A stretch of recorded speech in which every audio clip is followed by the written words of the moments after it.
Chapter 14. B. You look great. Bobby, what are you doing here? I said between clenched teeth as he led me around the dance floor. I had to be here for your mating ceremony, he said, his tone harsher than it was before. It's only proper for the beta to attend. You're not the beta anymore, I reminded him. Bobby just shrugged. Conrad would have a fit if he saw this many people on his property. This isn't Conrad's property. It's mine. Bobby shrugged again, his dark, glassy eyes swiveling to mine. Did I tell you how amazing you look? Yes. Because this dress is stunning. I can't take my eyes off you. I inched as far away as I could, but his arms were locked around me and I couldn't do much without making a scene. Honestly though, I was moments away from doing it anyway. Thanks, I muttered. I mean it. I get it. He was silent for a moment, his warm hands on my body feeling so wrong I had to fight to stop myself from shrugging them off. You know, if you ever want to even the score a little, I'm still available. What are you talking about? I spat, my patience only paper thin. Between you and your mate. If you ever want to balance out the numbers, I can help with that. I ground my teeth so hard he had to have heard. I don't know what the hell you're talking about. Bobby's eyes filled with bemused pity, and it made me want to break his nose. I just assumed you'd feel insecure about the amount of women your mate's been with. I opened my mouth to deny I'd ever felt insecure in my life when the rest of his words settled in. Bobby'd scared as I snapped my jaw shut and looked away.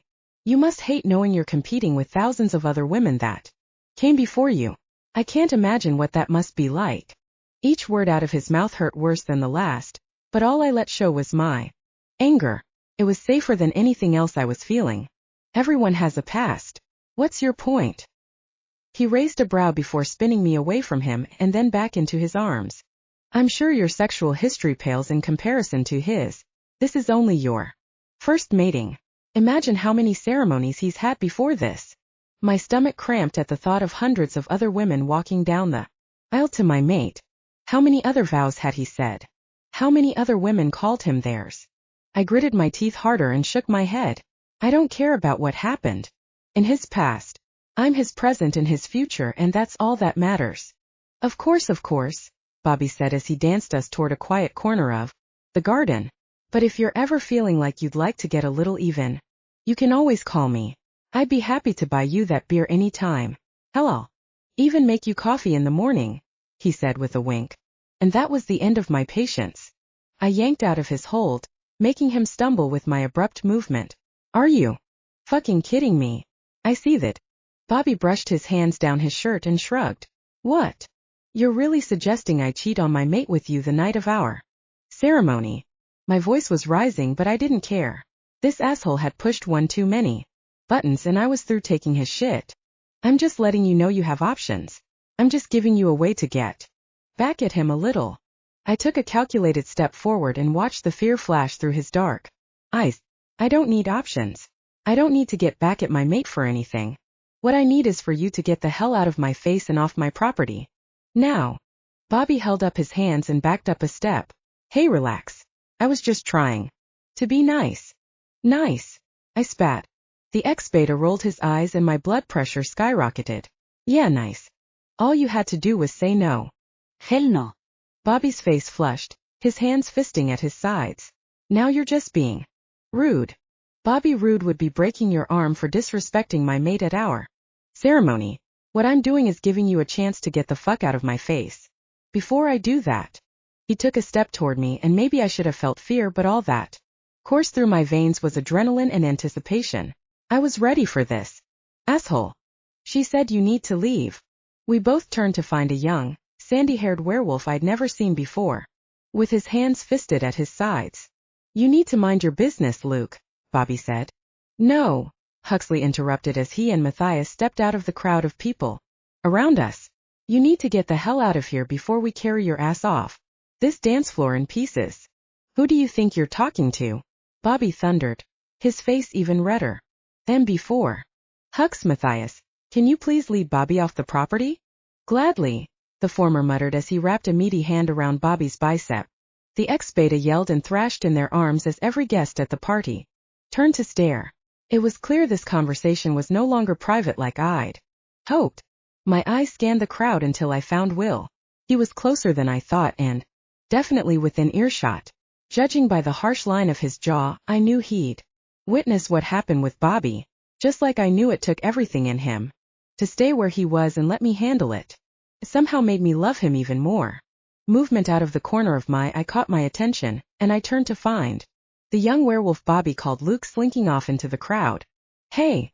I called after him. "Wait, who are you?" "That's my boy, ma'am." A middle-aged woman stepped out of the crowd, her dirty blonde hair the same color as her son's. Luke stepped up beside her, his broad shoulders so hunched he had to be at least 6 inches shorter. "You were an enforcer, right?" I asked him. "Yes, ma'am," he said to the ground. "I thought I told you all. I didn't want you here tonight." "That's my fault," his mom spoke up. I turned to her. "What's your name?" "Judy, Mom. I dragged my son here by the ear to come apologize to you." I pressed my lips together to keep the smile off my face as Will stepped up beside me, his arm sliding around my waist. "Apologize?" I asked. Luke nodded. "I should have protected you when the rest of the enforcers attacked today." "He doesn't have anything to do with those other idiots," Judy added. "He's only been on the force a week and they've all treated him terribly." I winced. Hazing within enforcer ranks was common but not something we tolerated in Asheville. Just like I wouldn't be letting it happen here either. "I'd like to hear what you have to say, Luke." The young werewolf nodded and stood up straighter. "You're our alpha, and as an enforcer, it's my job to protect you. I didn't do that today. I'm sorry. And if I'm lucky enough to be back on your force, I promise to never let you down again." I stared into his light brown eyes as he spoke and knew I didn't need him to try out on Monday. When you see that kind of loyalty in someone, you know you have everything you could want in an enforcer. I caught Will's eye and could tell he was thinking the same thing. "Luke, where do you live?" I asked as I turned back to him and his mom. He nodded toward her. "In my parents' house." "How do you feel about moving out?" He shrugged, his light brows furrowing. Fine, I guess." "Good, because I'm building a new team of enforcers and I want you to be on. Can you move into the estate by Monday?" Luke's eyes widened, and he glanced at his mom quickly before meeting my gaze. "Again? Really? I thought we had to try out." I shrugged. "I can help you work on your skills, but I can't make you loyal. Believe you'll be an asset to the enforcers and a wolf I can trust. So you're in." The young werewolf's smile grew and grew until it seemed to take up his whole face. "Okay. Fuck yeah." Judy reached up and smacked the back of his head. "Don't curse in front of your alpha." I laughed and waved a hand. "It's okay. Fuck yeah is totally appropriate." Luke's grin grew again as his mom gave me a rueful smile. "Thank you for giving my boy another chance. Thank you for dragging him down here." Will squeezed my hip and I looked up at him. "Evie wants us to cut the cake." "Okay," I said before turning back to Judy and Luke. "Feel free to stick around for the rest of the party," I called as Will dragged me through the crowd. "I'm sick of sharing you," he whispered in my ear, his warm breath sending shivers down my spine. "We can probably sneak off after the cake." "Say no more." I was still giggling as Will led me to the head of the dance floor and over to where Evie had a 3-tier cake set out on a white linen-covered table. "How did you even get a cake this big on such short notice?" I asked my sister, as she fiddled with the table's decor until it was to her satisfaction. "I have my ways, Beatrice," she said as she slowly backed away from the table and picked up a camera. "Now go grab that knife and pose for a picture." Snatched it off the table and Evie scoffed.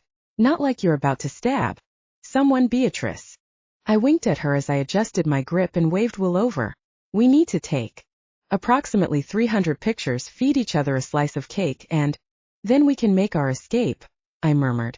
My mate wrapped his heavy arm around my waist and tucked me back against his chest. "I'm counting the minutes." The rest of the party seemed to drag as Evie kept us under her watch and photographed every moment she could. I was thankful she was there to capture the night because most of it passed in a blur. But not those last 30 minutes. "I think I've had my picture taken more tonight than in all of history combined," Will muttered between his teeth as he was instructed to smile for the dozenth time. "There's only so many pictures that memory card can hold and she's almost at her limit," I whispered back. "Ah, nu," Evie cried. "See, I breathed to him. And then louder. What's up, Evie? I'm out of space on this memory card. I'll have to run upstairs and grab the spare. You know what? I said louder than necessary. I think you've gotten enough pictures for tonight. Evie gave me an unimpressed look, and I laughed as I walked closer to pull her into my arms. Honestly, everything was amazing. I don't know how you did it, but you gave me the perfect ceremony. Thank you so much, I murmured into her curly hair. Evie sniffed and wrapped her thin arms around my waist, squeezing me tight. I'm so happy you liked it. I loved it, I assured her. We swayed back and forth for a moment before Evie sighed and pulled away. You two are about to sneak off, aren't you? I gave her a sheepish smile and she rolled her eyes and waved a dismissive hand in my direction. Go on then. We'll wrap up out here. I leaned over to kiss the side of her head and she swatted at me but missed. Of course. Tell the others we said good night. I called as Will grabbed my hand and dragged me toward the estate. We passed a handful of happy partygoers, but thankfully they were all appeased with a smile and a wave as we sped by. Will didn't stop his brisk pace until we were in our bedroom with the door closed. My mate pressed me up against the cool wood and dug his nose into my neck. That was the longest 15 hours of my life. I giggled even as he nipped my collarbone. The ceremony did not take 15 hours. He shook his head, his hair disheveled again despite the products he'd had in it earlier. I meant the 15 hours since you agreed to be my mate. Oh, I breathed as his mouth found my hardened nipple through the dress. I get it now. He chuckled, his warm breath blowing on my wet skin and sending shivers through my body. But now you're mine and I don't have to share you with anyone else. I smiled, but thankfully he wasn't paying attention because I was sure it looked forced. His words brought up the conversation I'd had with Bobby and all the dark thoughts that came with it. It wasn't fair to hold Will's past against him, but I couldn't deny it wasn't easy knowing how many women must have come before me. The hookups didn't matter so much, but the relationships were what I was struggling with. I'd never been serious with someone like this before, whereas I knew Will had already been mated once, maybe many times. Those thoughts and 1,000 others swirled so viciously in my head, I didn't hear Will's words until he lifted his head to look at me. Bea. Yeah. Were you listening? He asked, the hurt clear in his eyes. I blew out a deep breath and tilted my head back against the door. No. I'm sorry, I wasn't. He stood up straight, but his hands never left my hips. What's going on? I pressed my lips together, hoping I could swallow the words before they spilled from my lips. Bea, he asked again, and his voice was so soft, so full of anxiety. I knew I had to answer, even if what I had to say was worse than my silence. It's just something Bobby said. Will was still for a moment before he pushed off the door with a snarl. Bobby? He asked between gritted teeth. I swallowed. Yeah, he just brought up some shit, and now it's in my head and I can't get it out. Will ran a rough hand through his hair as he paced away from me. You see what he's trying to do, right? He's trying to turn you against me. That won't happen. Isn't it already? Will boomed as he turned to look at me. I let out a deep breath and crossed the room to stand in front of him. No. I'm not being turned against you. I was just reminded that you have a past I could never compete with. Bea, he breathed. I shook my head, willing the moisture from my eyes. It's okay. I just have to get over it. He took a step closer and grasped both my arms, pulling me against his chest. Bea, I've never felt this way about another human being in my entire life. Hell, if I could take all those years I spent without you and lay them at your feet, I would. They don't mean a damn thing without you in them. Will rested his forehead on mine, and I squeezed my eyes closed. I can't change the fact that you weren't my first. All I can do is promise you'll be my last and that you'll always be the most important. Can that be enough for you? I looked into his deep green eyes and knew I'd never wanted anything more than I wanted this man. There was nothing I couldn't overcome if it meant I got to be with him. If I had to swallow my pride and forget about the women who came before me, that was what I'd do. Will was mine now, and that was all that mattered. Chapter 16. Bea. Hey Callie, could I ask you for a favor? I called to my sister as she opened the passenger door of her mate's Jeep. She turned to me with a smile. Of course. What's up? I glanced behind me to see everyone else had already loaded into their bikes. This was hard enough to share with Callie. I did not want the rest of our siblings involved yet. I was hoping you'd stay a little longer while I take a pregnancy test. I said to my feet. Callie was silent for a moment before she sobbed loudly and threw herself at me. Oh, Bea, are you serious? You're really pregnant. I yanked out of her hold and glared behind me to make sure our conversation was still private. I don't know, I hissed. But I'm late, so I need to take a test. This is amazing, she continued, her hands clasped in front of her. I can't believe we get to be pregnant at the same time. We don't know I'm pregnant yet, I reminded her as Wyatt got out from behind the wheel and joined us. I need to take a test, but I'm sure there aren't any here. Okay, let's go run to the store. Wyatt can stay here. Okay, I agreed, just as my stomach let loose a growl so loud they both heard. Callie narrowed her eyes at me. I'm assuming you and your new mate were too busy doing the devil's dance to have breakfast. Wyatt threw his head back with a loud laugh, and she looked up at him, her eyes full of so much love. The devil's dance, he chuckled as he tried to school his face back into his normally serious expression. Well, Callie asked. I shrugged. Yeah, we slept through breakfast. We had a long night, I said. With a grin. My sister grimaced. I don't want to hear about your night, Beatrice. Callie sighed. You need to go inside and have breakfast. Me and Wyatt will go get a few tests. Isn't one enough? She laughed. We'll be back soon, she said as she climbed into Wyatt's Jeep. I was still confused as they drove off the property and out of sight. With a shrug, I headed toward the estate and what I hoped would be a quick breakfast. I was used to eating much earlier than this and could already feel how much weaker I was without food in my system. Could that be an early sign I was pregnant?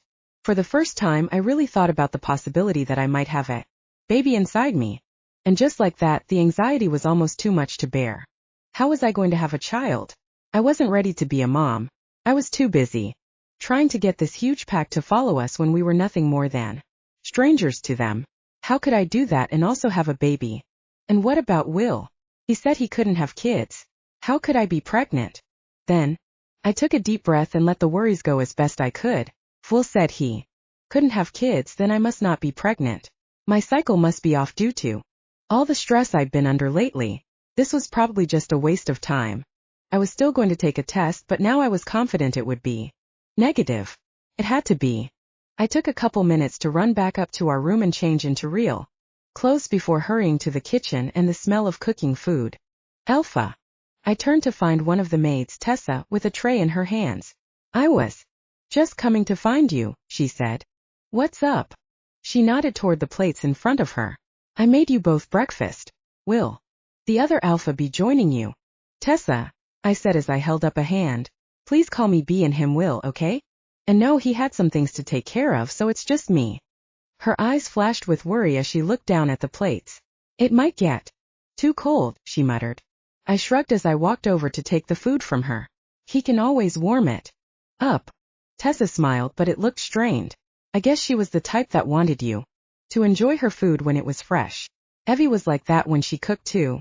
So I understood and made a mental note to make sure we were on time for Tessa's meals from now on. Sorry, Tessa. I'm sure he'll love it reheated too, I said as I took the tray from her. Tessa let it go with a frown. Of course. Is there anything else I can get you? I shrugged. I'll just grab a water from the fridge and be good. A strange look crossed her face before she shook her head. I actually have some lemon water I made for you. I can get you a glass if you'd like. I gave her a smile. That would be great. I grabbed a seat at the island in the middle of the kitchen and uncovered the food she'd made. There was quiche and biscuits and cheesy grits along with all kinds of breakfast meats, and suddenly I'd never been hungrier. I grabbed a biscuit and used my teeth to rip a piece off while I scooped up a bite of quiche. Spinach, I said around a mouthful of food. My favorite. Tessa smiled again, but it looked just as unhappy as the last one. She said, a glass of cloudy water next to my plate. I'm glad you like it. I'll let you enjoy your meal, she said as she excused herself. I swallowed the bite of baked eggs and veggies, glad she'd already left the room because I wouldn't have been able to hide my reaction. Ugh, I whispered, as I picked up a napkin and tried to rub the bitter taste off my tongue. I wasn't sure what went wrong. only that the result was inedible. A shiver of disgust raced through my body and I picked up the glass of water hoping it could wash the awful flavor away. If anything, it made it worse. I was just barely able to swallow the liquid instead of spewing it all over the table in front of me. Never in my life had I tasted such sour lemons, but it instantly turned my stomach. It was then I decided Mary needed to take over the cooking in this house. Figuring she couldn't have messed up bacon too much, I stuck with the meats and the biscuits that were a little dry but doable. I just finished the last bite of country ham when I heard loud footsteps coming down the hall, and my sister burst into the kitchen. I got him.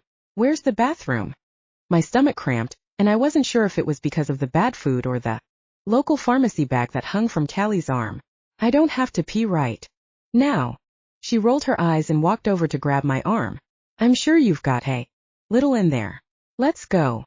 Callie spent the rest of the trip down the hall lecturing me on the kidneys and bladder and the way they're always producing urine and how I shouldn't have trouble peeing on the test. I wished I'd never opened my mouth. Let's read the instructions, Callie said as she shut the bathroom door behind her. I can figure it out. She waved my words away and ripped into a box of pregnancy tests.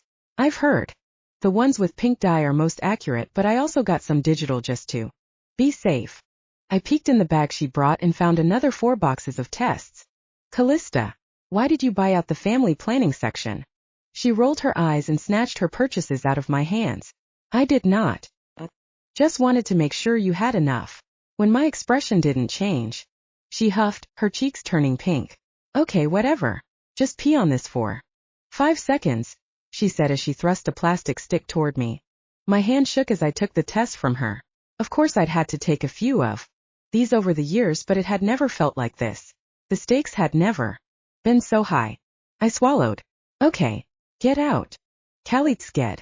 I want to be here when you read the test. It was my turn to roll my eyes. I'll let you back in once I'm done. She gave me a look that said she'd break the door down if I didn't follow through with my promise. I didn't doubt her for a second, so when I was finished washing my hands, I unlocked the door. Callie came rushing in and snatched the test off the counter. It says it takes 3 minutes, I reminded her. She nodded. Yeah, I know. But I still want to watch. I shot her an amused smile, but inside my stomach hurt so bad I thought I'd be sick. Callie gasped, and my heart fell to the pit of my gut. What? I whispered. I think I see something. What kind of something? A second line. Is that good? Callie looked up at me, her eyes watery. It means you're pregnant. My jaw fell open as my stomach cramped tight. Let me see it. She handed me the test and my hands shook as I tried to study it. Finally I had to set it on the counter and bend over it to finally see the second line she was talking about. It's barely there, I said, the hope in my voice crystal clear. 2 lines is 2 lines.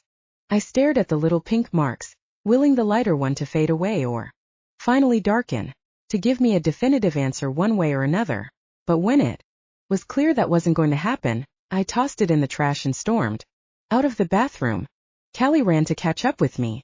Where are you going? To see the pack doctor. My sister gasped with excitement as she rushed ahead of me to the door. Wyatt, we need a ride, she yelled as she hurried down the stairs into the lot. I followed her, my heart thumping painfully slow in my chest and my stomach still turning. Where are we going? Wyatt asked as he started the engine. Callie spun around in the front seat to look at me, but I just shrugged. I have no idea, I confessed. It can't still be Dr. Martin, right? Callie, he was like 100 when we were teenagers. She sighed. You're right. Do you think whoever took over for him stayed in the same house? I shrugged again.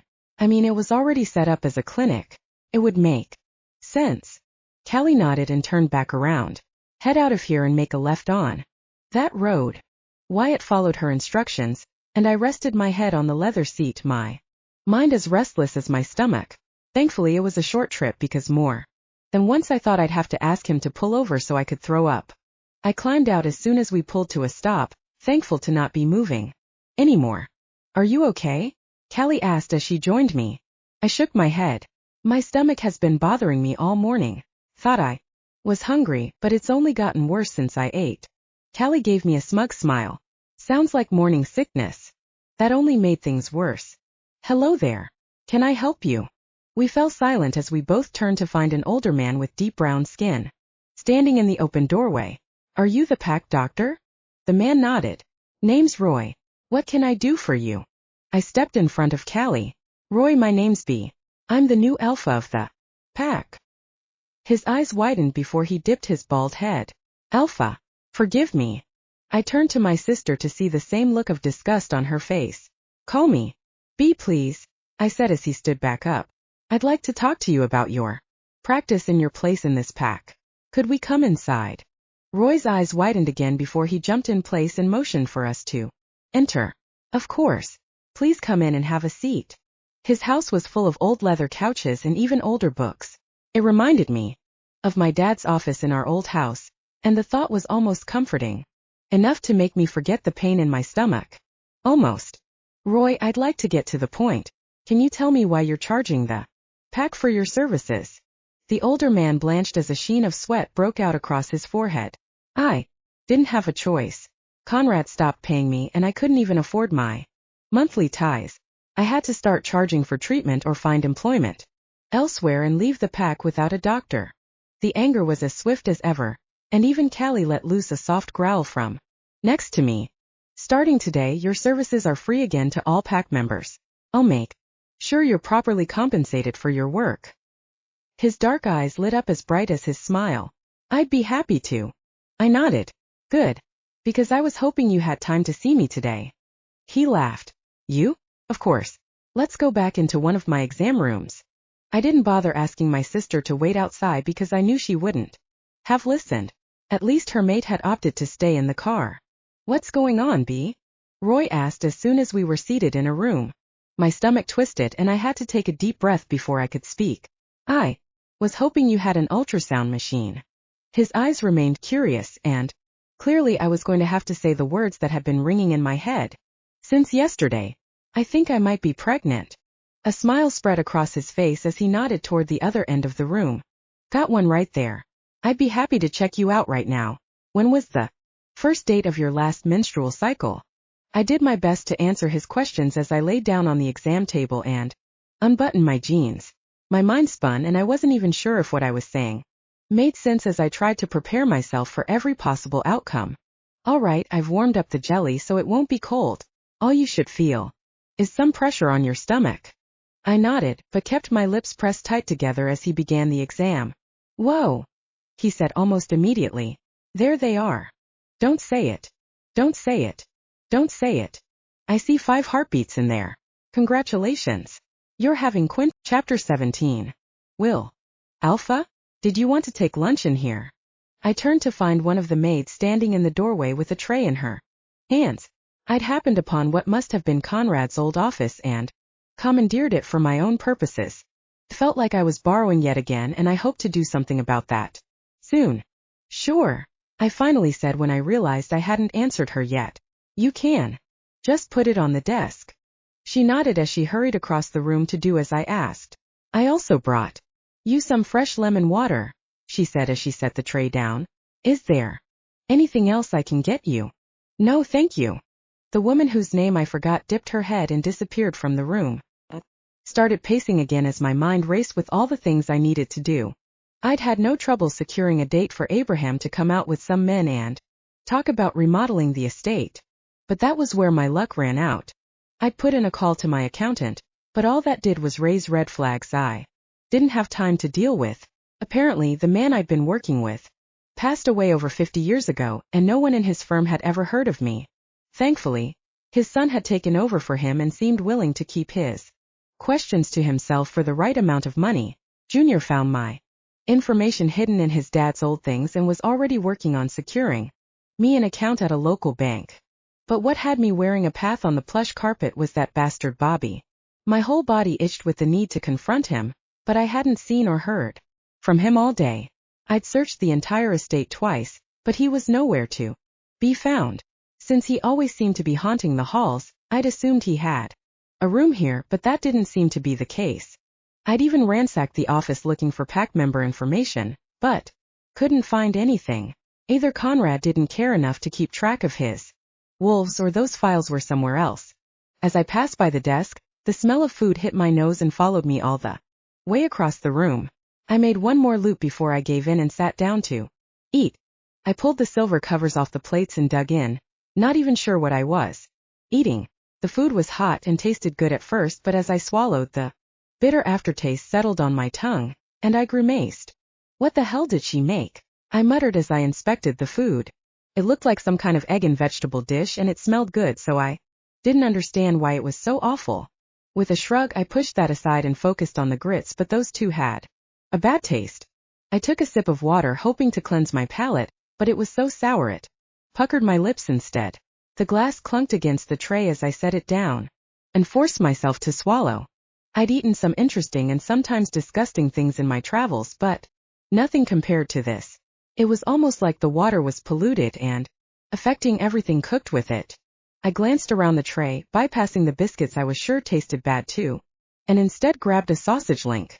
With the smallest of bites, I tentatively chewed until I was sure it wasn't rotten. After that, I shoveled the rest of the meat into my mouth and pushed the tray away. I felt bad insulting whoever cooked this, but it was inedible. The handle turned, and I assumed it was the maid coming back for the tray. Stood with a forced smile on my face, ready to apologize for not finishing my meal when Bobby popped his head through the door. The smile slipped off my lips as my hands fisted at my sides. The ex-beta's eyes widened as he finally caught sight of me. "Excuse me," he stammered as he tried to step back into the hall. "Wait a second." I hurried across the room and grabbed the door before he could close it. "I've been looking for you all morning." Bobby's expression darkened, but only the smallest bit. If I hadn't been studying his face, I wouldn't have even caught it. "If you remember, I've been relieved of my position and therefore have no business being in this estate." I crossed my arms over my chest. "Then what are you doing here now?" His eyes widened for a second before he schooled his features again. "I had some of my personal belongings to pick up." "That can wait," I said as I grabbed his arm and dragged him in the room. Bobby shook off my hand and took a few steps back, dusting off his already pristine shirt while he glared at me. "Keep your hands to yourself." My fingers curled into fists, but I somehow stayed where I was. "We need to talk. If you have something to say to me, you can schedule an appointment," he said, as he took a step toward the door. I maneuvered myself between him and the exit. "No. We'll talk now." "I don't work for you," he said through gritted teeth. "I don't care. I'm sick of you putting shit in Bea's head and making her worry." "Oh no. Did our talk last night hit a nerve?" Bobby's face melted into a vicious grin. "You really believe she's never thought about your extensive history before? That when you've got her hot little body beneath yours, she's not thinking about all the women that came before her?" My blood pressure skyrocketed as I tried to keep myself still, to prevent my hands from wrapping around his throat and silencing him forever. "You don't know anything about her. I know that you're her only mate. Can you say the same?" I ground my teeth together so hard my jaw hurt. "Just stay the fuck away from her." "Afraid of a little competition, old man?" A growl spilled from my lips before I could stop it. "I'm warning you to keep your distance." "Or what?" he said as he took a brave step forward. "Do you think you have the power to hurt me? To kill me?" My mouth curled into a grin. "I know I do." Bobby's eyes narrowed. "You don't know shit. You don't know who the fuck you're threatening or what I'm capable of. I don't give a damn who you are. I could rip you in two before you had a chance to stop me. I promised." "Oh yeah? How do you think that would look for Bea? How do you think the pack would react to her mate killing the beta?" "You're not the beta anymore," I argued, more agitated than ever that his words made sense. "I still have the power of this pack behind me. Make no mistake about that. I'm the goddamn alpha." My voice was rising as my body began to tremble. "You will do as I fucking say." "You don't even want to be the alpha," he yelled back. "I know I don't want to be the fucking alpha," I screamed, my voice echoing off the walls. "I never fucking asked for this," I continued to holler. I opened my mouth to yell some more, but the vindictive light in Bobby's eyes brought me up short and I swallowed those words instead. "But she's worth it," I finally said, my voice barely audible. "So I'm going to do what I have to do to protect us. And that starts with getting rid of you." Bobby laughed as he strolled past me. My hand shook with the need to reach for him, but I held myself back. "I'm not going anywhere," Bobby said as he opened the door. Your mate, on the other hand, seems to be in a hurry. He left me standing in the middle of the room, trying to decipher his cryptic words. My stomach knotted painfully deep inside me as I walked over to the door and yanked it open. The smell of sage immediately hit my nose just as my stomach hit the floor. Bea, I whispered as I started to run. I followed her scent all the way through the lodge and out the front door. My heart was in my throat as I made it to the lot just in time to watch her Mustang race onto the street and disappear around a corner. My chest heaved as I stood there trying to catch up, trying to figure out what happened and what went wrong, trying to understand why it felt like my whole world was about to crumble around me. But as my stomach cramped again, I knew it wasn't just about to happen. I was already standing in the rubble. Bea, I know I don't want to be the fucking alpha. The angry words were loud enough to reach me in the hall, and I froze. I never fucking asked for this. I knew that voice. Knew the timbre and depth of every syllable as well as I knew my own. It was Will, and each word out of his mouth was like another stake through my heart. I tried to stand there and listen for more, but I couldn't. My feet pivoted on the carpet floor and carried me through the estate, moving faster with every passing second. I'd just returned from the doctor's house and spent the last 15 minutes searching for Will. My body had been in shock since the moment I watched 5 separate heartbeats flutter on the screen of my ultrasound, but now it was wearing off. Now all I felt was heartache. Now all I wanted to do was run. Bea, my sister called as I ran out of the estate toward my car. I waved a hand in her direction, not daring to meet her eyes. If I saw even an ounce of pity on my sister's face, I knew I'd lose it. I have to go, I called as I slid behind the wheel and turned the car on. In seconds I was down the driveway and onto the street, my foot heavy on the gas and my heart heavy in my chest. How could he say that? I knew he'd been resistant to the idea of leading this pack, but I'd thought he was starting to come around. I thought he was actually going to give it a try with me. Now I knew better. Now I knew that he really didn't want to be the alpha. Now I knew he resented having the position thrust upon him. Now I knew if I wanted to keep him, I had to give up the opportunity of a lifetime. Tears fell unchecked down my face as I drove aimlessly through pack lands. Things were so different from when I used to live here, but there was a lot that hadn't changed. And as I pulled up outside my childhood home, my heart broke because it was the former. The beautiful garden my mom spent years cultivating had been ripped up and replaced by sterile hedges. The pale blue shutters we'd all helped paint one summer were now a sunny yellow that just turned my stomach. There were bits and pieces I recognized, but more that was foreign. My head dropped to the steering wheel as the tears fell freely down my face. I cried for the home I didn't recognize anymore. For the position I'd fallen in love with but now had to give up. For the man I'd thought wanted to be my partner but resented the role that came with it. But mostly for the 5 little babies in my belly. If Will didn't want the responsibility of being an alpha, why would he want to be a father? When I'd left the doctor's house, I'd come back to the estate with this tiny sliver of hope that things would work out. It was so small but so powerful, it actually made me believe there was a chance. Now all I felt was emptiness. I picked my head up and dried my face as I started the car again. There was nothing left here for me anyway. I drove slowly through the streets, not knowing where I was going until I got there. My Nana's house was the same as it always was. Red brick exterior. Bricked. White shutters and all the nostalgia I'd been looking for. I climbed out of the car and walked up her front path, hoping she still kept a key under the flower pot on her porch. Yes, I whispered as I grasped the cool brass and fitted in the lock. Nana's door swung open, and I stepped into the dark interior. I didn't bother turning on lights or opening the blinds because I knew this house by heart. And I was too tired to bother. The living room smelled musty, like it needed to be aired out, but I didn't care as I curled up on her overstuffed sofa. My swollen eyes fell shut, but still the tears leaked from them. I'd never felt so defeated and alone in my life. I didn't know what came next or what I was supposed to do from here. I just knew I was too tired to face it today. I hadn't thought it was possible to actually fall asleep with how messy my head was and how much my stomach hurt, but I must have, because when I opened my eyes again, Callie was there.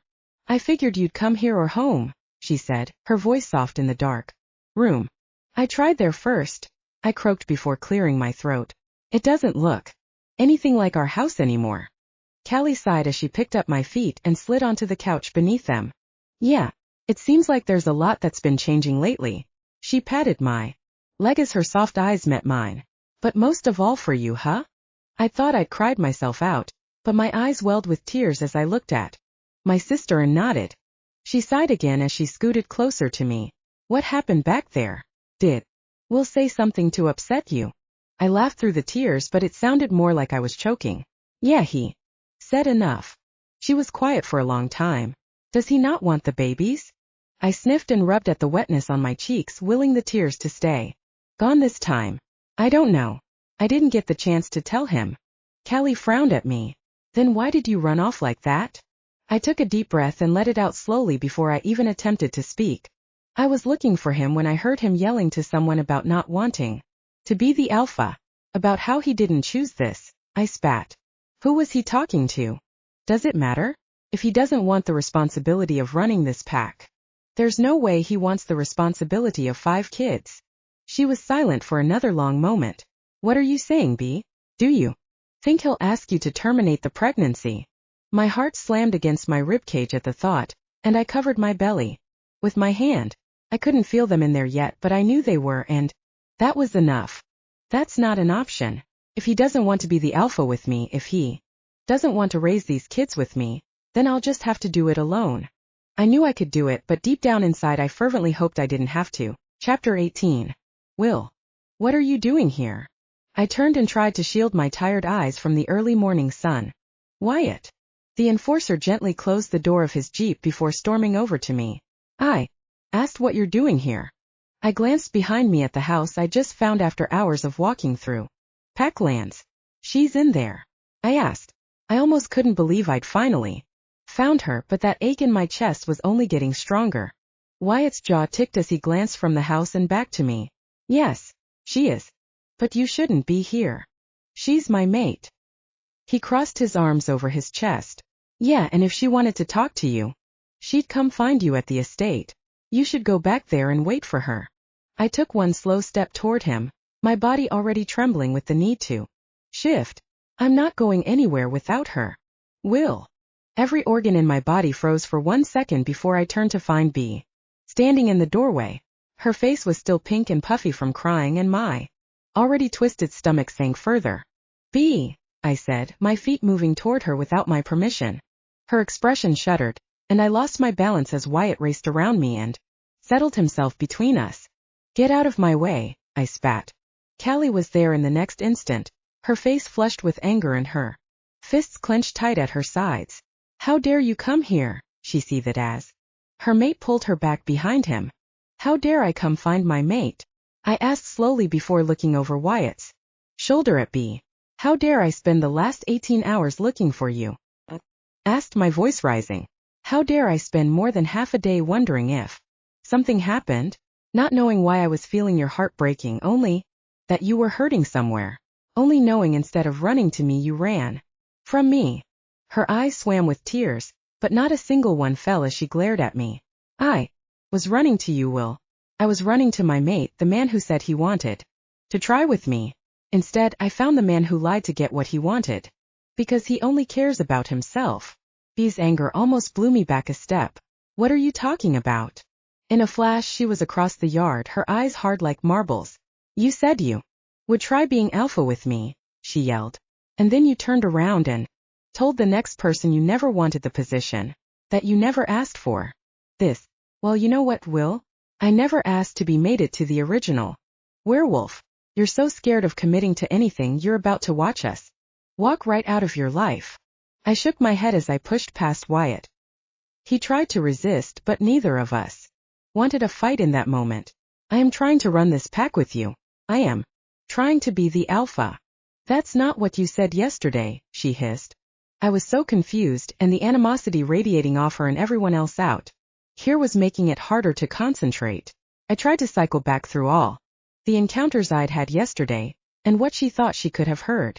When I finally remembered the conversation with that asshole Bobby, my shoulders fell as I let out a deep breath. Okay, I know what this is about.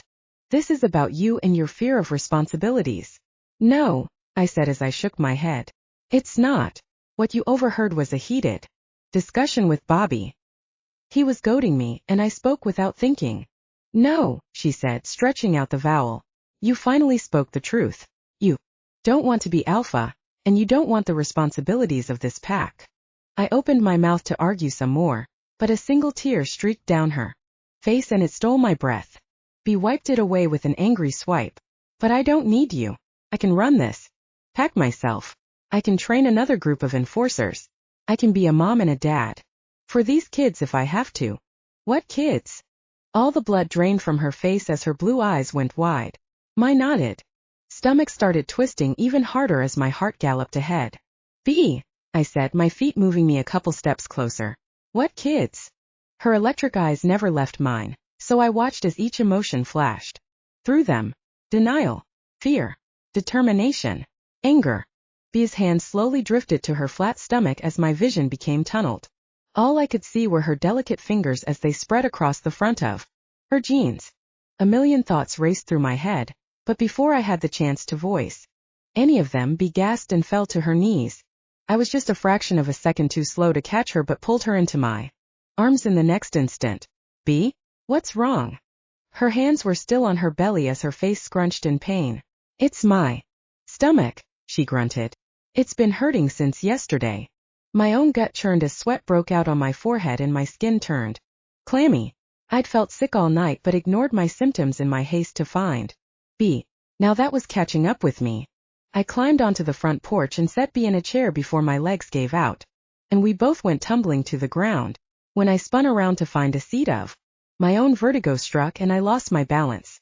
Whoa there, Wyatt said as he steadied me. He helped me to a chair, his dark eyes darting between me and Bea. What's going on with you two?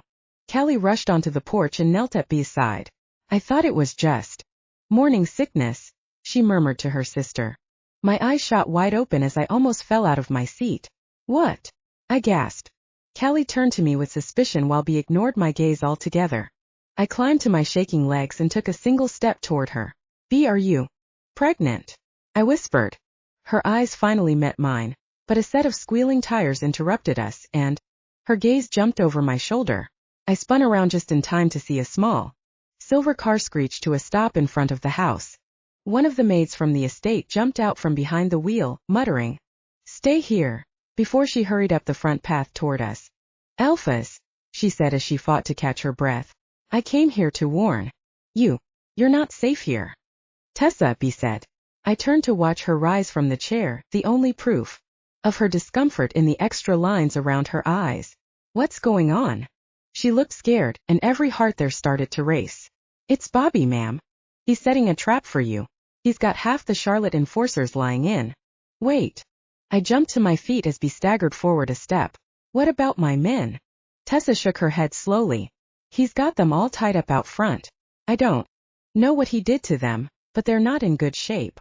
The violence raced quickly through my veins, but my body was slow to react.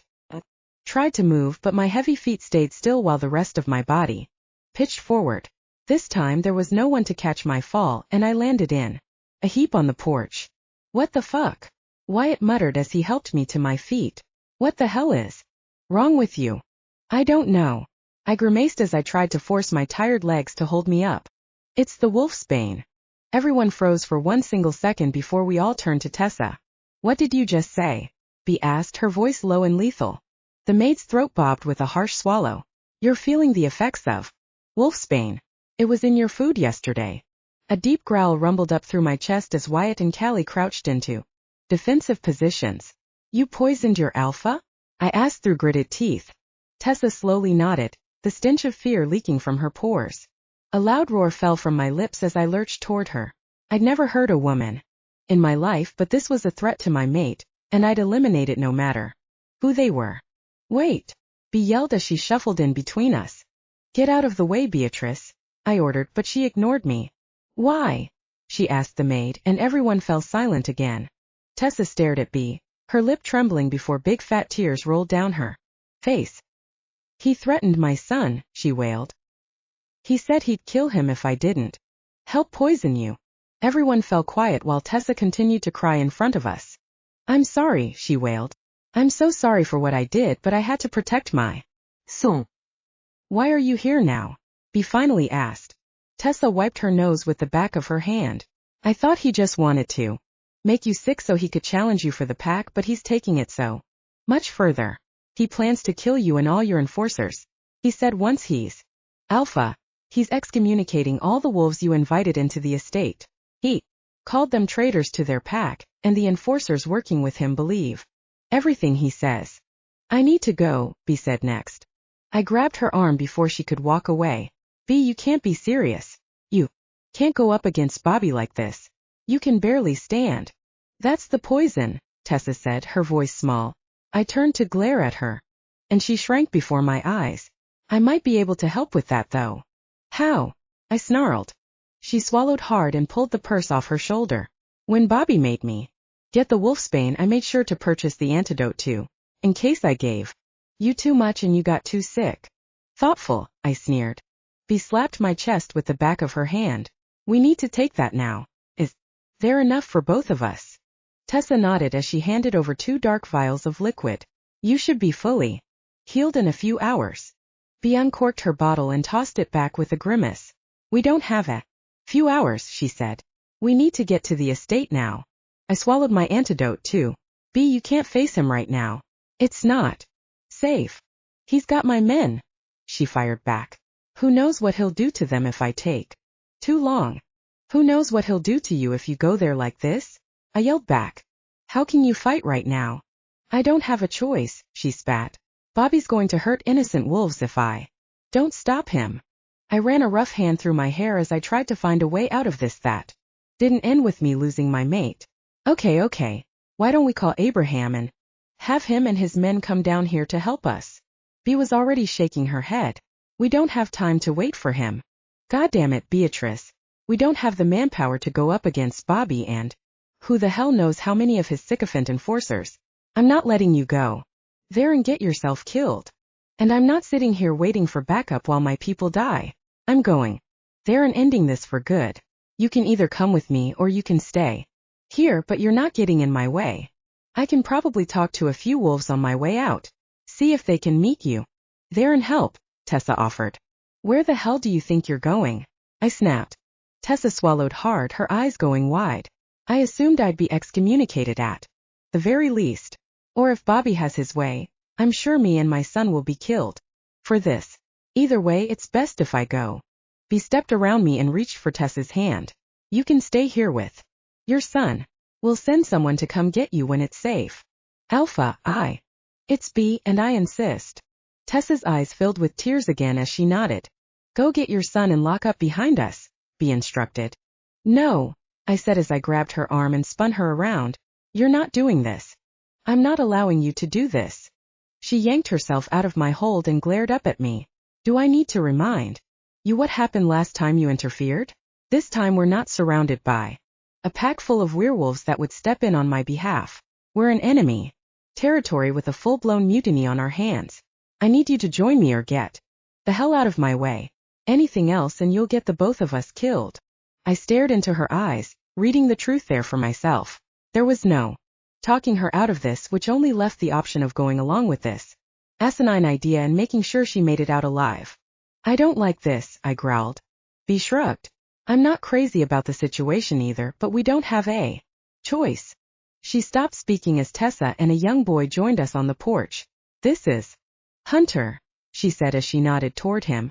Bea crouched down to his level and held out her hand. Nice to meet you, Hunter. I'm Bea. He shook her hand slowly before retracting it and burying his face in his mom's hip. Get inside and lock up, Bea ordered as she straightened up. Someone will be back for you soon. Tessa stepped inside as Bea turned to the rest of us. Wyatt, you drive with Callie in your Jeep. Will you come with me in the Mustang? I'd say let's try to surprise them, but Bobby knows that estate better than we do, and we'd just be wasting our time. I don't like this, I repeated, but no one was listening.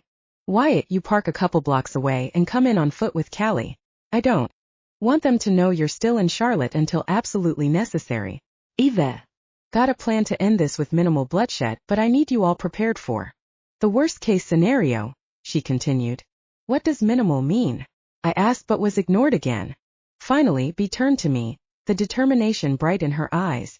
This is our pack. These are our people. We're going to defend them and take back control. She nodded once as her gaze hardened. This ends today. Chapter 19. Bea. Son of a bitch. Will cursed as we pulled up in front of the estate. I, however, was too stunned to speak. There had to be 30 wolves standing in a semicircle around the 5 men. Abraham lent me from Asheville. Huxley, Matthias, Caleb, Colton, Kellum. Every single one of them was bloody and bruised, their arms tied tight behind them as they knelt on the ground. My jaw ached with how hard I was clenching my teeth. I threw the car into park and climbed out, doing my best to make slow, even movements. The atmosphere was already tense. I didn't need to make it worse by jumping out of my car and running into battle. But honestly, that's exactly what I wanted to do. Will met me around the back of the car, and we walked together toward the X. Beta and his group of enforcers, our steps in sync. What is all this, Bobby? I called when we were close enough. His dark eyes bore through mine. This is me taking what rightfully belongs to me. And what is that? I asked as we came to a stop a few feet away. This pack, he sneered. You had no right coming in here and taking it from me. Your alpha lost to mine and he put me here. I had nothing to do with it. It doesn't matter, he yelled. I'm sick of groveling like a dog to the likes of you. I'm here with the force of the Charlotte pack behind me. They don't want you here and neither do I. I looked at the angry faces around him. It was obvious this was only a fraction of the enforcers Charlotte used to have, but it was still enough. Right now it was the 4 of us against the 30 of them. If by some luck we got the Asheville enforcers untied, I didn't even know what sort of condition they might be in. There was a chance they wouldn't be any help at all, which really only left me with one decision. Okay, I said as I slowly raised my hands in the air. Okay, Bobby, I'll step down and get the fuck off my lands, he added. I nodded again. I'll leave as soon as you release my men. Bobby's eyes narrowed as he stared me down. We'll let them go once you're off pack lands. I shook my head. That's not how this is going to go. In case you've forgotten, he yelled over me, you are out of room to negotiate. I have your men. I have your pack. I have everything and you have nothing.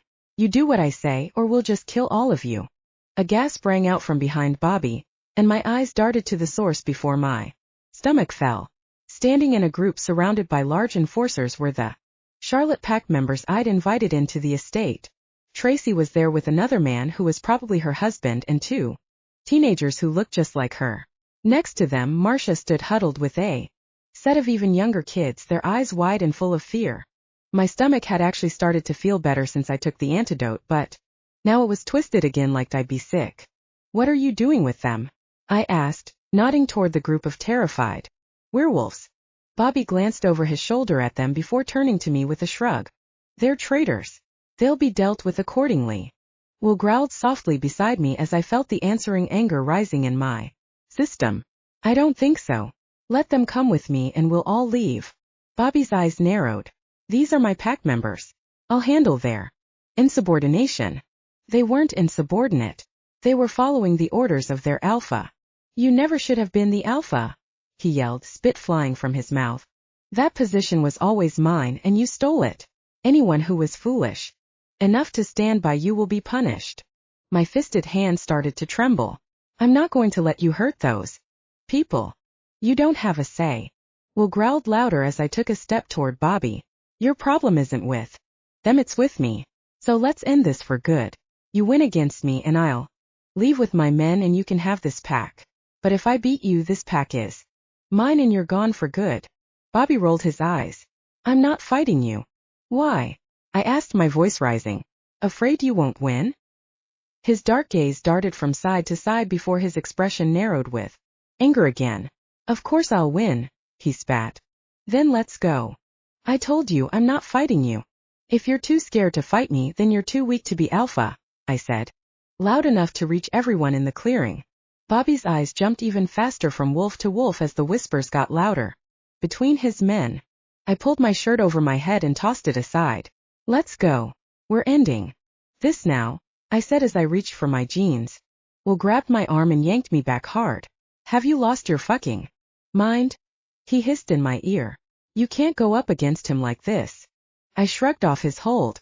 I feel better, I muttered as I yanked my pants. Down.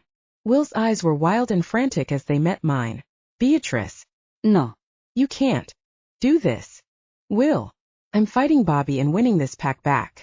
No, you're going to lose to that psycho because you're not at your full strength and the bastard doesn't fight fair. I wrapped my arms around his neck and yanked him down for a kiss. When we pulled away, he was still frowning, but the desire in his gaze was unmistakable. I know you'll watch my back. He shook his head, the heat fading to fear in his eyes. I don't like this. B. It's too risky. I sighed and grabbed his hands. I don't have a choice, but I am going to win this. I promise. He blew out a deep breath and squeezed his eyes closed as he pulled me tight to his chest. Okay, just win fast. I laughed, the sound a little too high-pitched to be genuine as I stepped out of his arms. I'll do my best, I promised as I turned back to Bobby.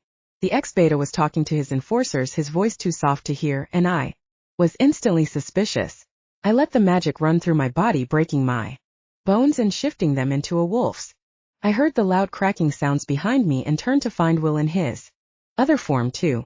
I told you to stay out of this, I growled in his head. No, you told me to watch your back, and that's what I'm doing. I shook my head and turned back to watch Bobby shift into his wolf. The rest of the men in the clearing made a circle around us as we both crouched into fighting stances. You know, if you just stayed oblivious like you were the first couple of weeks, none of this would have had to happen. I laughed in his head. You mean if I just buried my head in the sand and let you continue to run this pack into the ground, we wouldn't have to fight right now? He grinned, every one of his sharp teeth on display. Exactly. Well, I hate to inform you that I enjoy fighting. This is gonna be fun. Actually. Bobby's expression fell as the hackles rose on his back. You can still back out now before the first blood is shed. If you concede, I'll let you and your mate go free. And what about my men? And the Charlotte pack members you're holding hostage? Bobby tilted his big wolf head to the side. They won't be your concern anymore. His nonchalant attitude regarding these people's lives was enough to tip me over the edge. I was sick of talking, sick of trying to negotiate with an asshole like Bobby. It was time to shut up and put up, and I was the perfect wolf for the job. Without warning, I took off at a sprint, heading straight for him. He had just enough time to brace for my hit, but instead of confronting him head-on like he expected, I ducked my head and slid beneath his big body. I rolled onto my back and dug my claws into his tender underbelly, raking them down his torso. He howled loudly before I used my hind legs to launch him more than 20 yards away from me. I jumped to my feet and crouched low, my eyes never leaving him as I waited for his counterattack. Bobby's blood was cascading through his dark fur as he crawled to his feet. You fucking bitch. Do you kiss your mother with that mouth? He dipped low and snarled as he crept toward me. My mother was a useless whore just like you. Ah, I see. It's mommy issues that are at the core of the problem here. I must admit though, it's a little creepy that you tried to fuck and then compared me to your mom.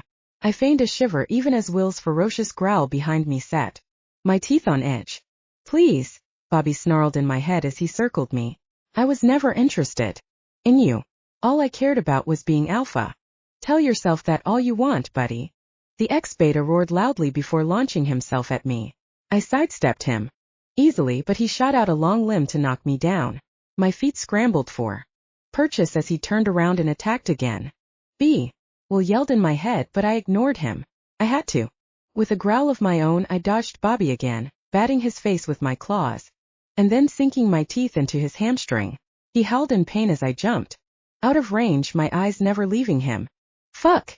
He screamed in my head before he spun around and leapt for me again. I was slower than usual, which is the only reason he caught my shoulder with his heavy paw. Something crunched, and I gritted my teeth to stop myself from crying out. Before he could land another blow, I danced away from him and then darted right back. Bobby hadn't anticipated my quick recovery, so it was easy to wrap my teeth around his hind leg and snap it in two. His scream in my head overpowered the screech that fell from his mouth. Just jumped out of his reach when Will called out for me again. I ignored him like last time, but that was a mistake. In the next instant, another wolf came flying out of the crowd, leaving only enough time for me to brace myself before impact. At the last second, Will streaked toward us, plowing into the wolf and rolling to a stop a few feet away. I turned away from them to find Bobby climbing to his 3 good legs as 2 more big wolves flanked him. You see, I have this entire force behind me. You can't win, Bobby said. I shook my head. What I'm seeing is you cheating because you're not good enough to win a fair fight against me. The wolves flanking him exchanged worried glances as Bobby's face turned feral. I'm 10 times the alpha you'll ever be, he thundered before he leapt into a sprint. The other 2 wolves took off running toward me too, and I had only seconds to prepare for all 3 of them. I waited until Bobby was close before I jumped in the air, sailing over his head to land on his spine. It snapped in half with one loud crack before I pounced off him. The next wolf tried to stop short, but I caught him around the neck before he could get away. With a deep bite that would take him a while to heal from, I tossed him aside and went running after the 3rd wolf. That was when I finally realized what was going on around me. Wolves were engaged in heated battle everywhere I looked. I recognized first one, and then another of my men valiantly fighting against the Charlotte wolves. When I turned to where I'd last seen them tied up, I found the wolves that were previously being held hostage tearing through the ropes still, binding the last of my enforcers. That took me too long, and by the time I turned back, the 3rd wolf was already surging toward me. There wasn't enough time for me to get out of the way or form a counterattack, so I ducked my head and hoped for the best. But the blow never came. When I looked up, a wolf I didn't recognize had his teeth locked around my attacker's leg. He clenched his jaw, and the bone in his mouth crunched. He dropped him and turned to me with a bloody smile. I told you I wouldn't let you down again, Alpha. Luke. He nodded but didn't have a chance to respond before another wolf came flying toward me. Luke intercepted him too, leaving me free to assess the situation. Again, it was clear my men were outnumbered, but they were still holding their own. It filled me with so much pride it left a lump in my throat. But my enforcers couldn't hold out forever. When I turned back to the former hostages, I found all 4 of the adult wolves doing their best to take on an enforcer easily twice their size. The sight turned my stomach, and my paws itched to run in their direction when the sound of squealing brakes caught my attention. I spun around to find dozens of cars filing into the estate's lot. The newcomers started shifting and took off running in our direction.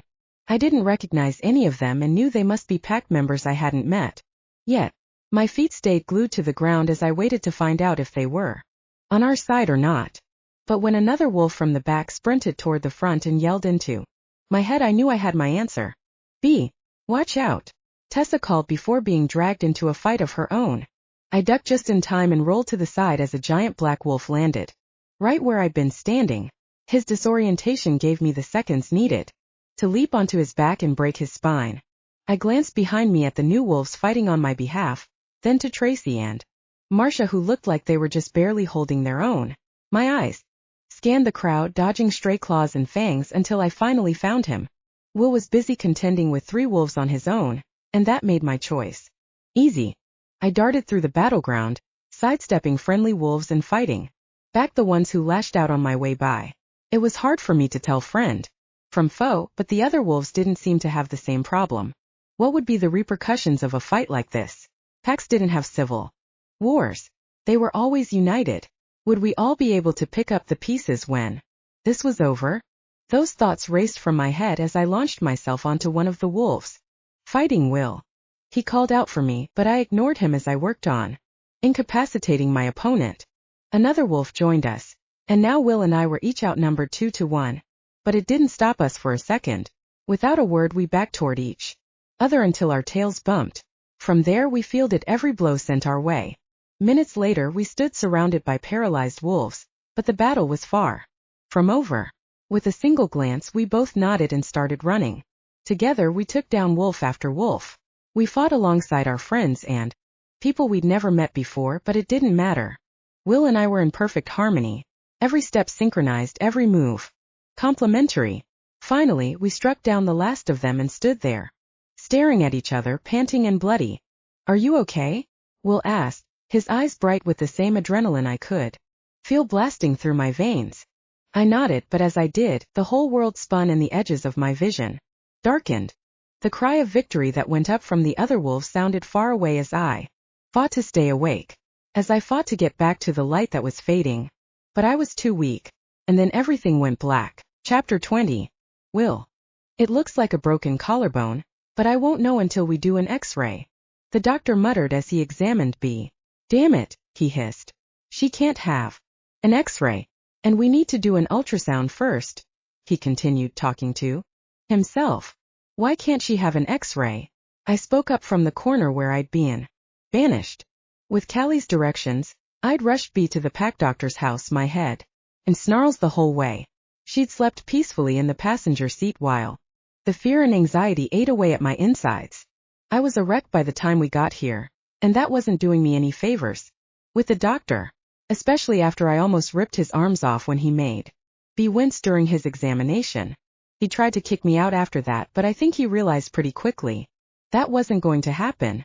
When it was clear I wasn't leaving, we'd compromised with me taking a seat in the corner. Now, however, I regretted agreeing to that. Doc Roy looked up at me and frowned. An X-ray wouldn't be safe for the Will, Bea gasped. We both turned to her as I stood and crossed the room. The doctor would just have to work around me. I'm here, love, I said as I picked up her hand. She squeezed me tight and sat up in bed. My hand was instantly on her good shoulder, pushing her back down. You need to stay put.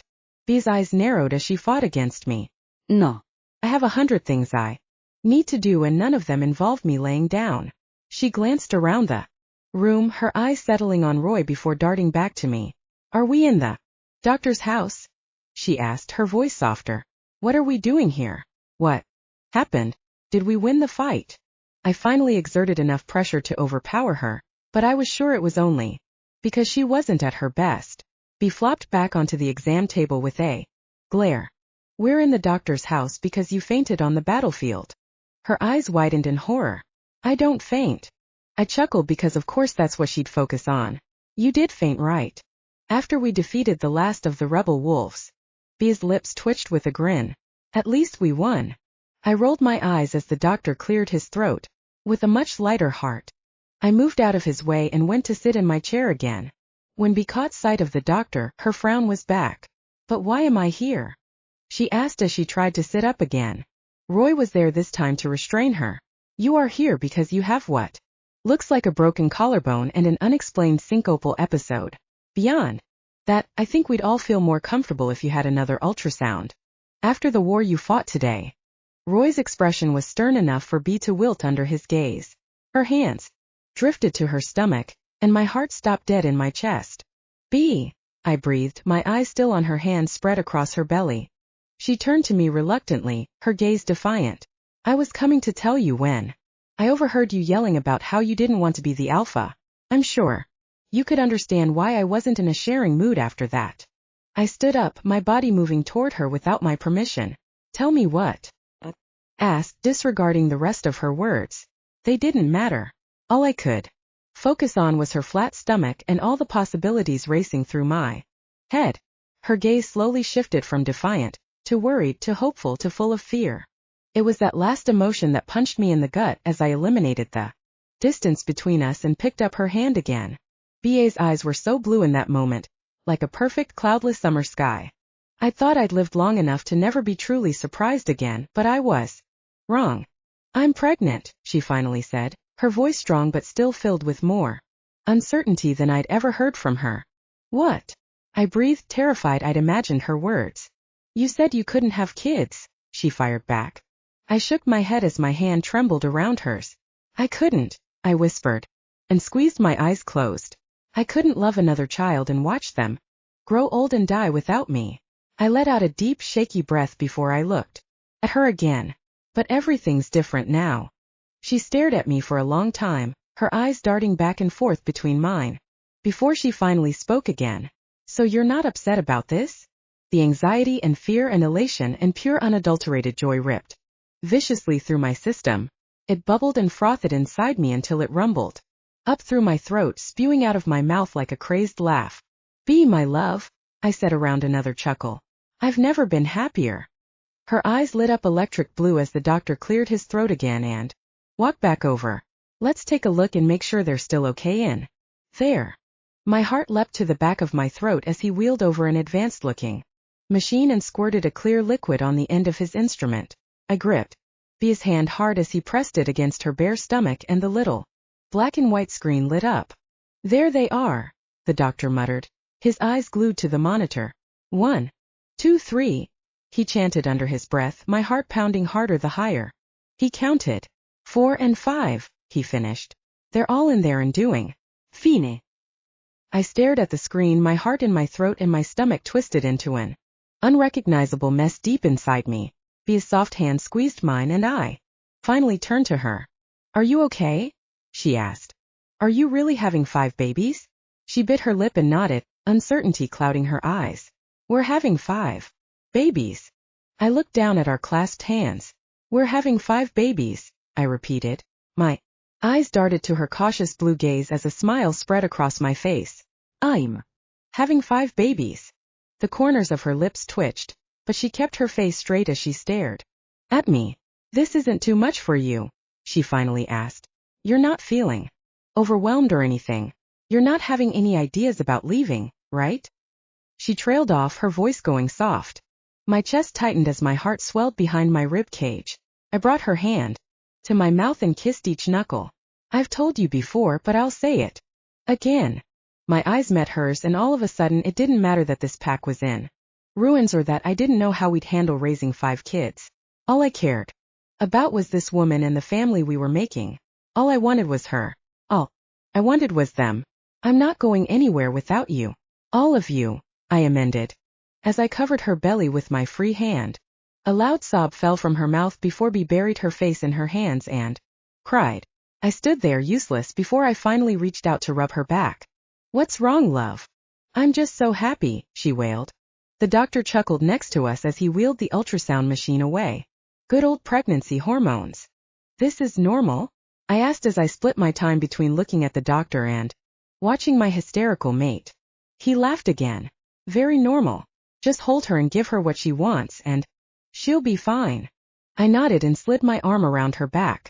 Bea buried her face in my chest and soaked my shirt with her tears. When the cries finally subsided, she sniffed and looked up at me. I'm hungry. The doctor laughed louder. That sounds about right. Well, I keep some beef jerky and chocolate in that drawer over there. Bea's eyes lit up. That's exactly what I want right now. I smiled at her before retrieving the snacks. She dug in as the doctor conducted the rest of his exam. Bea was too busy eating, so I also filled him in on the poison we'd ingested yesterday and asked about its possible effects on her and the babies. Wolfsbane is usually only potent to werewolves in large quantities. From what you've told me, I don't think either of you had enough of the poison to do any real damage. But because you're pregnant, he said as he turned to Bea, let's schedule you for a few more ultrasounds this week, just to be sure. She nodded. Sounds good to me. She slid off the table. Thanks, Doc, she said as she took off across the room. She only got halfway to the door before I stopped her. Where do you think you're going? I have an entire pack in crisis right now. I need to go. You need to rest. I need to take care of my people. Beatrice. Will. How about, the doctor said, raising his voice above ours, we get your arm in a sling so it can heal properly, and then we'll talk about what kind of light duties you can take on today. What does light duty mean? Bea asked, her gaze suspicious as she took a seat on the exam table again. The doctor smiled indulgently at her. Like no more shifting until the next full moon. Bea gasped like someone just stabbed her. And, the doctor continued, no more fighting for a while. You need to heal from the faded withdrawals. You need to heal from the wolfsbane still in your system, and you have 5 babies to think about. It wasn't until that last sentence that Bea's shoulders fell with defeat. Fine, she muttered. I'll take it easy. I breathed a quiet sigh of relief as the doctor went over care instructions. For the both of us, we were to drink as much water as possible to flush out the poison, and Bea wasn't allowed to be on her feet for more than 30 minutes at a time without resting. I knew holding her to that meant a guaranteed fight, but I didn't mind. She was too hard-headed for her own good sometimes. Bea needed a reminder every once in a while that she didn't always have to be a superhero. She climbed off the table slower this time. Okay, can I leave now? The doctor sighed. Of course. Just take it easy. She ignored him. I'm sure we'll be sending more wolves your way soon. I was afraid of that, he muttered, his smile turning sad. Bea gave him a somber nod before turning and hurrying out of the room. I had to race to catch up. Why are you in such a rush? She whirled around to face me, her eyes wide and incredulous. My pack is in shambles right now. I can't just sit around and do nothing. I need to get back to the estate now. I don't even know what's going on there, she rambled as she took off for the door again. Are the rebel wolves healed already? Are they subdued? Are the Asheville enforcers okay? Did all the Charlotte pack that helped us make it through the battle? Bea, I said as I grabbed her arm and pulled her back to me. Things are under control right now. The Charlotte pack members who fought with us sustained quite a few injuries, but none were life-threatening. They'll be brought here to the doctor next. She let out a breath of relief, and I continued. And I made sure Bobby and the wolves that fought with him were restrained before I left to bring you here. Your enforcers and your sister are keeping watch until we decide what to do with them. Her gaze darted away as she swallowed hard. What do you think we should do with them? She asked softly. I sighed and shook my head. You know I want to tear every bastard that tried to hurt you limb from limb, right? She gave me an unimpressed look. Not an option. I chuckled. I was afraid of that. My hands drifted to her waist as I dug my nose into her neck. Bea's heart raced, and I kissed her thumping pulse. If you won't consider executions. I won't, she interrupted. I smiled against her throat and trailed my lips up to hers. I know someone out in Arizona who takes in bad wolves, rehabilitates them, or so he says. We could relocate them there. She nodded, her breath catching as I nibbled on her lips. Okay, that could work. I cut off her words with a kiss, and she moaned as I pulled her tight against me. I can't believe you're pregnant, I breathed before pressing my lips hard against hers. I can't believe I get to start a family with you. I love you so much. Bea leaned back, her eyes full of tears. I just want you to be happy. You deserve that and so much more. I squeezed my lids closed and pulled her to my chest again. How could I be any happier? I whispered into her ear. Bea squeezed me tighter, and we stood there for a moment as I basked in my gratefulness. For the first time in thousands of years, my future was finite, and I couldn't wait to fill it with my mate and these children. Bea pulled away and grabbed my hand. Enough of the mushy stuff. We need to get back to the estate and find out what's going on. Callie would have called me if there was a problem, I said, but she continued to drag me toward her car parked in front of the doctor's house. Doesn't matter. I want to see for myself. Fine, but I'm driving, I called. She turned with an incredulous look on her face, but I ignored her as I pulled out the keys and climbed behind the wheel. You just fainted a couple hours ago, I said as she took a seat on the passenger side. You're not risking yourself and our babies because of your stubborn need to always take care of yourself. Bea's jaw fell open in shock, her eyes blazing with anger. I picked up her hand and kissed the back of it. I love you, and I'm here to help you. So let me get us all safely back to the estate so you can do what you do best and run this pack. Her brows were still furrowed, but she closed her mouth without a word and turned straight ahead. Fine. Drive. I just barely held back a laugh as I did as she asked. Thankfully the drive was short because Bea didn't stop fidgeting once. Everything's okay, I reminded her. The situation is under control. She nodded, but I knew she wasn't listening. Just like I knew when we pulled up to the estate in complete chaos, there was no stopping her from jumping out of the passenger side and heading right toward it. I slammed the car into park and ran after her, my body shifting mid-stride. Bea was already on all fours, sprinting toward the massive house. We must have spotted the familiar wolf at the same time because we both ran even faster. Bea, I yelled, just as she snarled a name of her own. Bobby. The ex-beta didn't even slow as he ran headfirst into Bea, sending them both tumbling in a mess of limbs. She leapt out of the awkward position and backed up a step, her eyes never leaving him. Stand down, Bobby. I don't want to have to kill you. You might as well kill me because I'll never give up this pack. I'll never stop trying to take back what's rightfully mine. Bobby finished his sentence with a bellow as he leapt forward, aiming to land on Bea. I took off in their direction, but I knew I wouldn't get there in time. Not that it mattered. In a maneuver so fast and effective I could barely keep up, Bea dodged Bobby's attack and caught his throat with her teeth. She bit down hard and he howled, thrashing in her grasp. Give up and I'll let you live, she growled. Stop struggling and I'll let you go. No. Bobby screamed as he fought harder. I'll never give up. I'll never stop coming for you. I'll never. The ex-beta's words were cut short as Bea sank her teeth into his skin and ripped her head back. Bobby fell to the ground as blood pulsed out of his torn throat. Bea tossed him aside and turned to scan her surroundings for the next threat. I'd been doing the same and knew there was no one else within striking distance. I joined Bea where she stood above Bobby's body, waiting as the Asheville enforcers dragged the tied-up rebel werewolves to us. Sorry about Bobby. He said he had to take a piss, so I cut him loose because I'm not handling another man's junk.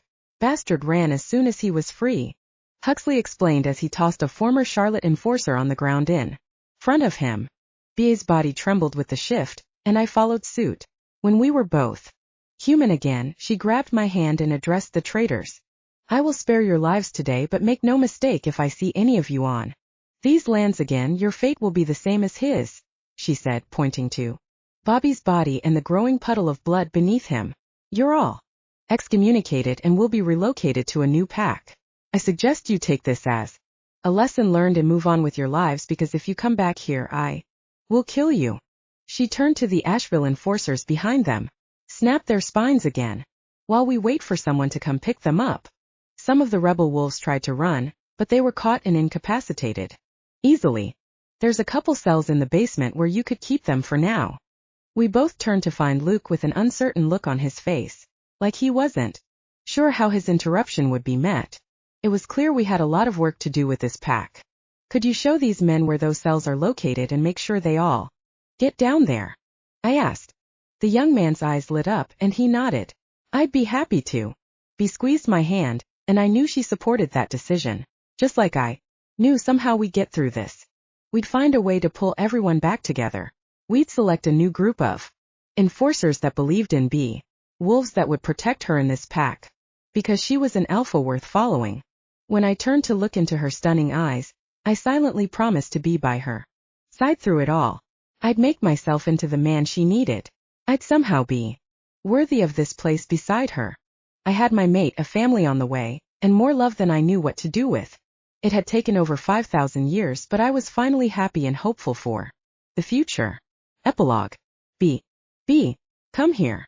I jumped in my seat at the loud noise and wiped the drool off my chin, refusing to admit I'd accidentally fallen asleep again. What? I called from my chair. It was an ugly overstuffed glider I'd insisted on moving into our newly remodeled master suite. Will hated it, but I took daily naps in this thing and almost loved it more than him. Just come quick. I need you to see this. I hefted myself up and waddled toward the bathroom. Will, I am too damn pregnant to come anywhere quick. He glanced at my big, rounded belly before meeting my eyes, the look in them turning dirty. That's not what I recall from last night. My gaze dropped as my cheeks heated. And this morning, he added. All right. Enough. What do you want, because you interrupted my nap? He tried to hold back his smile, but the dimples deeply indenting his cheeks gave him away. Was this your morning nap? Or your mid-afternoon nap? No, late afternoon nap? Or maybe your pre-dinner nap? My mouth fell open in shock. I don't take that many naps. You're right. I forgot your post-dinner nap. Will, I'm on bed rest. What the hell else am I supposed to do? He laughed, the gesture coming more naturally to him every day. I'm joking. My love, he said as he walked over to me and touched my belly. You need to get plenty of sleep and take care of our babies. That's your only job. I rolled my eyes, even as the butterflies flapped deep inside me. I opened my mouth to argue back when he pulled away and spread his arms out wide. Now, look, do you see it? His bright, happy face made my heart pound, and I had to look away before he could disorientate me. He was just so damn sexy when he smiled like that.